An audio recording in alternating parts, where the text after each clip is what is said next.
Ito po, ma'am, yung sa 5 arrangement Anong natin sa masasabi mo? table, hydrangeas po, roses, carnation. Tapos ang filler natin mo doon, ma'am, berries.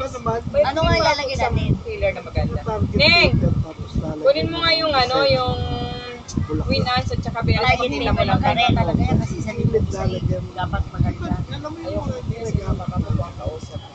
Ikaw ba ang provider mo? Ako po ang kausap. So ako ang pupunta doon. Ibig sabihin kayo talaga may-ari. Oo. Kasi Target minsan paper yung mga daw. tao lang na- Lagyan natin ng bulaklak. Yan, Protektahan mo yung hindi, business Queen mo. Anne's. Huwag yan. Pero pwede rin tayo mag-touch niyan sa mga arrangement. Dilim eh. Kasi may kunting yellow siya eh. Ang bulaklak ng church, hindi pa natin natama. Hindi pa may, dito muna tayo sa ano. Yan ma'am, oh. Mga pang-filler Bigyan kami natin, ng maganda to. flowers. Alam mo ito, parang... Yan ang Ay, ma, ito maganda. Gusto ko to. Ah, ito. Ate, anong tawag dito? Yan, di ba? Yan ang sinasabi ko sa Anong inyo. tawag dyan? Queen Anne's. Yan ang maganda pang-filler Ayun ang sa mga sinasabi ko sa inyo na nakita namin dito. Yan.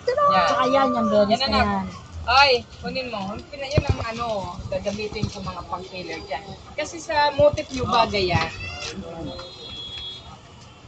Bagay din yung Berries target and Queen paper. Anne's. Maganda yung Bigyan kami ng flowers. Kapag ganun, ako talaga gumagawa ng mga Hindi, paki-ano mo ha para kayanin namin ang presyo. Sabi ni Mama bulaklak. Sabi ni Daddy target paper. Namumuro ka na sa akin, ikaw matatarget ko. Gabi pa, ha? Sundalo yan. Ha? Wala. Wala mala sundalo.